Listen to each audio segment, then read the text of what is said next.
Oke guys, welcome to Daily Charting with Toshi, di mana kita akan daily chart your favorite cryptocurrencies.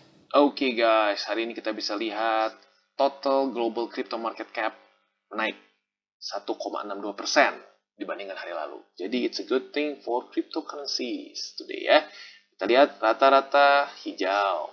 Apalagi kalau 7 days ya, rata-rata kalau kita lihat 7 days mereka posisinya semua hijau. Nggak semua sih, tapi rata-rata. Kita lihat mungkin yang lagi sedikit struggling sekarang Cardano, di mana 24 jam terakhir dia minus 2%-an. Binance juga, tapi tipis lah, dia nggak sampai 1% minusnya. Nah, yang gila ini Solana guys. Solana kemarin naik 27%. Dan dalam seminggu ini naik 55%. Jadi Solana ini memang lagi hot banget. Dan yang baik lagi seperti yang gue bilang, good projects, ujung-ujungnya orang akan sadar bahwa itu good projects dan orang akan invest di dalamnya, gitu ya. Dan kita bahkan lihat dia bisa mengalahkan si Dogecoin sekarang. Dogecoin jadi nomor 8, sementara Solana menjadi nomor 7. Oke, itu kurang lebih overview dari si coin market cap ya. Kita akan masuk ke daily chartingnya. Oke, Solana ini memang koin gila banget ya guys. Kita lihat dia koreksinya cuma dikit banget dikasih nafasnya ini. Langsung dia loncat lagi, masuk Bollinger, nggak peduli, langsung hajar lagi. Apakah cukup atau enggak ya bisa kita argue. Ada yang bilang cukup koreksinya, ada yang bilang kurang, dan yang baik lagi kita lihat ya, buat kalian yang kemarin mengambil resiko lebih atau lebih agresif nih ya, selamat, kalian sudah profit kurang lebih sekarang 25% sekarang sesuai running di sini ya. Jadi ya gitu, kadang-kadang guys, saat kita berani ambil resiko lebih besar dalam satu market, kita bisa di reward seperti ini. Tapi di waktu bersamaan pun ya baik lagi vice versa, bisa saja jadi lebih beresiko. Ya sesuai lah ya, high risk high return. Tapi kalau kita bisa lihat, ini satu tren yang cukup kuat ya, bisa kita lihat di 4 hourly chart, di mana harga Cardano ini terpantul di MA20. Sudah berapa kali ini kita lihat ya? Sudah 1, 2, 3, sudah 3 kali.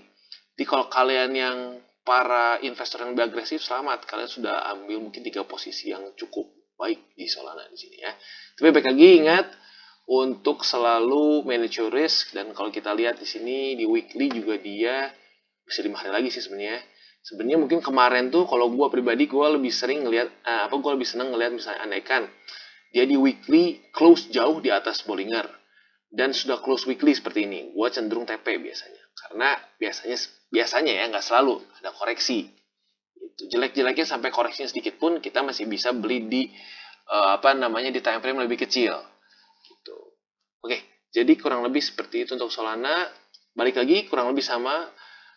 Untuk yang lebih agresif bisa ambil posisi saat dia mantul lagi di MA20 seperti sebelum-sebelumnya nih, 1, 2 berapa kali nih. Ini bisa kita lihat satu support yang cukup kuat untuk Solana. Oke guys, nah hari ini mungkin ini koin yang kalian belum pernah lihat gue bahas sebelumnya. Beberapa dari kalian mungkin tahu, dan beberapa dari kalian mungkin tahu juga projectnya ini luar biasa besar. Tapi selain dari project yang memang bagus, hari ini mungkin ada satu berita fundamental yang unik mengenai Matic ini. Di mana Matic sekarang akan mulai dipertimbangkan untuk dipakai di Coinbase sebagai layer 2-nya untuk Ethereum. Di mana sebelumnya Coinbase ya sudah, andaikan lu punya Ethereum di Coinbase dan lu mau kirim ke wallet lain, lu nggak bisa pakai scaling solutionnya si Matic ini, lu nggak bisa pakai layer 2-nya yang bernama si Polygon ini. Jadi lu harus kirim dengan Ethereum Network yang nggak kira-kira fee-nya besar sekali gitu. Jadi dengan ini caranya otomatis orang akan lebih banyak memakai Polygon, akan lebih banyak memakai Matic. Dan Coinbase ini bisa dibilang salah satu crypto exchange terbesar di dunia. Otomatis kalau mereka bisa menggunakan layer 2 Matic ini, otomatis adopsi dari si Matic ini akan jadi luar biasa lebih besar. Dan menurut gue berpotensi untuk bisa menembus all time high all time high mereka yang sebelumnya, karena adopsi dari Matic ini. Dan yang lebih gila lagi bahkan, ini kedepannya bukan hanya sekedar di Coinbase. Pastinya yang lain-lain, crypto exchange yang lain pun tidak mau kalah. Karena ya basically their biggest competitor melakukan inovasi seperti ini. Maka yang lain pun akan ikut. Saat itu sudah terjadi domino, nah itu dia. Itu kesempatan kita untuk bisa make a lot of profit di Matic. Ya. Dan kalau kita lihat, walaupun di sini belum ada ya, kita belum lihat tanggal pastinya kapan akan integrasi si layer 2-nya ini. Si Matic ini dipakai untuk layer 2 Ethereum. Tapi ya baik lagi, kita bisa buy the rumor and ya bisa sell the news, walaupun ya, atau kita bisa justru malah ambil itu untuk posisi long term kita dengan si Matic ini gitu. Karena secara fundamental Matic ini bagus. Nah, buat kalian yang tertarik dengan si Matic ini, bisa komen di bawah, nanti gue akan coba untuk bahas secara lebih menyeluruh. Oke, jadi itu kurang lebih untuk Matic. Nah, kalau untuk Matic kita bisa lihat kapan kita bisa beli. Ya kalau menurut gue pribadi sih, baik lagi cukup mirip dengan si Ethereum ya, dimana sebenarnya kayak sekarang nih kayak gini, mantul di sini bisa saja beli untuk yang lebih agresif. Untuk yang lebih konservatif bisa tunggu mendekati M50. Ya, itu untuk Matic. Jadi gua mungkin gue pribadi akan mulai stack Matic karena dengan preparation untuk menunggu si news yang ini ya, seperti Coinbase ini. Oke guys, Cardano, wah kita bisa lihat ternyata dia malah breakdown dari symmetrical triangle. Berarti symmetrical triangle ini bentuknya lebih ke bearish symmetrical triangle. Dimana kita lihat ya kemarin sudah berhasil mantul lagi ke atas, tapi tidak berhasil breakout dan malah breakdown turun ke sini. Sekarang ya itu, padahal kalau kita lihat secara fundamentalnya dia semakin dekat ke tanggal 12. Kalau kita mau ngomong fundamental, Cardano technically testnet mereka kemarin sudah jalan di awal September. Seharusnya ya fundamental semua bagus, tapi baik lagi ini membuktikan bahwa market bukan punya bapak moyang kita, gitu ya. Jadi yang kita bisa lakukan apa? Ya kita track the markets, gitu ya. Dan kita make objective and measured decisions dari teknikal yang kita lihat di sini. Oke, nah sekarang kalau kita lihat secara bentuknya, apa yang bisa kita lakukan? Kita mungkin bisa salah satunya adalah kita beli apabila Cardano mengenai support di bawah sini. Di mana sebelumnya terjadi mereka mantul lagi di daerah sini ya, kita bisa lihat ini jadi satu daerah support sebenarnya untuk Cardano gitu ya, bisa kita lihat di sini. Dan itu yang bullishnya. Nah, apabila misalnya dia tidak berhasil naik lagi ke atas gitu ya, tidak berhasil lagi naik ke atas, berarti ya otomatis ada kemungkinan bisa koreksi. Dan selanjutnya ini kemana supportnya? Supportnya ada di daerah sini, di sekitar 2,6 dolar. Itu untuk Cardano. Jadi balik lagi tinggal kita lihat apakah dia berhasil mantul di support sini seperti yang sebelum-sebelumnya atau dia ya breakdown. Itu untuk Cardano. Dan untuk satu lagi mungkin heads up untuk tanggal 12 September. Jadi gue selalu ingatkan untuk akan ada resiko untuk people selling the news ya, seperti yang gue bahas di beberapa daily charting with Toshi sebelumnya, di mana orang akan mungkin take profit saat mereka rilis smart contracts gitu ya. Karena kenapa itu psikologis market. Banyak orang akan mencoba membeli rumornya saat lagi menuju ke satu news besar ini, dan saat news besarnya sudah rilis, ya mereka ada sell the news. Tapi baik lagi itu juga tidak mengecilkan kemungkinan bahwa ya bisa saja apabila launch dari smart contracts ini luar biasa besar, mungkin dari tim Cardano mengeluarkan ada news besar sekali, partnership mungkin dengan negara lain, contohnya seperti kemarin di Ethiopia, dia ada partnership dengan Ethiopia, atau mungkin dia ada partnership dengan negara lain mungkin. Yang paling dekat yang gue tahu mungkin adalah dia sepertinya ada mau partnership dengan Philippines gitu ya. Jadi ya baik lagi, apabila ada announcement besar, mungkin saja ya itu malah naik ke atas. Jadi apa yang gue bisa saranin? Yang gue bisa saranin adalah saat mendekati tanggal 12 September, lu take profits. Tapi not all. Lu take profit sesuai dengan ya seberapa yakin lu dengan project Cardano ini ke depannya gitu loh. Ya, kalau lu merasa gue nggak terlalu ekstrim yakin, ya sudah lu boleh take profit besar, misalnya berapa 50% atau mungkin 60% terserah lu. Tapi mungkin buat yang lu melihat bahwa ini Cardano ke depannya akan gila secara fundamental dan projectnya gitu ya. Ya sudah, kalian take profit kecil-kecil saja. Jadi balik lagi semua harus disesuaikan ke keyakinan mereka keyakinan kalian masing-masing terhadap projectnya. Itu kurang lebih untuk Cardano. Oke, Ethereum. Kita bisa lihat Ethereum masih konsolidasi di daerah sini. Tapi bagus. Kenapa? Karena dia basically bisa bertahan dan tidak masuk lagi ke daerah sini. Ya, kita bisa lihat bahwa di 4 hourly chart, technically speaking, dia tertahan EMA20. Seperti ini. Dan channel Bollingernya pun mengecil. Nah, karena channelnya mengecil seperti ini, ada kemungkinan Ethereum bisa riding the upper band.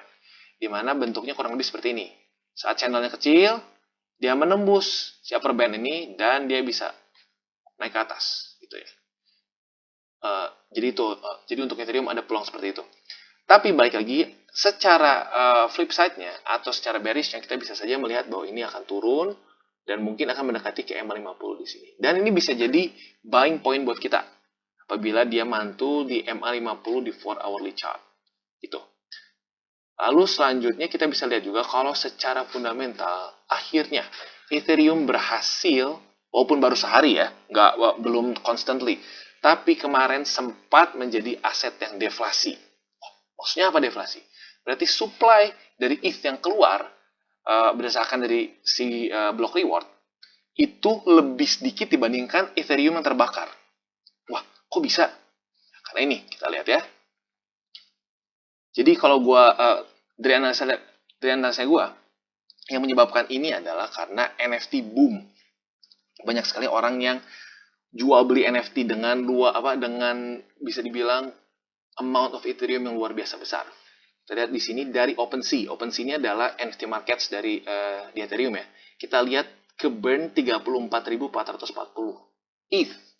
Jadi luar biasa banyak sekali ETH yang terbakar karena transaksi di OpenSea. Lalu yang kedua ada ETH transfers dan Uniswap dan lain-lain. Jadi itu yang menyebabkan si ETH ini sampai kemarin sempat menjadi aset yang deflasi di sini ya kita lihat. Jadi ini apakah bagus untuk Ethereum? Jelas. Kenapa? Karena semakin sedikit supply yang keluar, otomatis ya dengan demand yang sama pun harga ETH akan naik. Dan menurut gue itu terbukti bahwa dari chart sini dia bisa naik dengan luar biasa besar dan bisa bertahan di atas dari support sini. Bisa bertahan dari atas si resisten ini guys. Jadi ya baik lagi, apabila Ethereum bisa constantly di atas dari ya chart inilah gitu ya, di mana dia menjadi aset yang deflasi, harga Ethereum akan terus menerus naik. Jadi it's a very very very bullish news for Ethereum. Oke guys, kita bisa lihat bahwa Bitcoin berhasil stay di daerah resisten ini dan makin masuk ke dalam bahkan. Jadi kita lihat ini pertanda yang baik sekali untuk Bitcoin. Kapan terakhir Bitcoin close daily di atas 5? Kita lihat ya, dia close di atas 52.000 US dollar. Udah lama guys, udah lama. Terakhir dia close itu mungkin ya, mana kita lihat ya, di sini ya, mungkin di daerah sini. Masih di April, udah berapa bulan lalu. Jadi ini pertanda yang baik sekali untuk Bitcoin. Dan untuk kalian yang ingin menambah posisi Bitcoin, ya balik lagi seperti yang gue bilang, konservatif di MA20 di 4 hourly chart. Untuk yang lebih yang lebih agresif bisa di MA20 di 4 hourly chart. Dimana kita lihat kemarin dia bereaksi ya di sini, dia menjadi support. Dan kalau kalian yang beli di sini sudah profit. Lebih baik lagi, kalau mau sebenarnya bisa aja kita campur ya. Andaikan gini, kalian punya duit, andaikan 1 juta gitu ya. Bisa saja kalian gini, saat mantul di MA20 seperti ini, beli dulu setengahnya, 500.000. Ternyata turun lagi, ya sudah, averaging. Beli lagi 500.000 sisanya.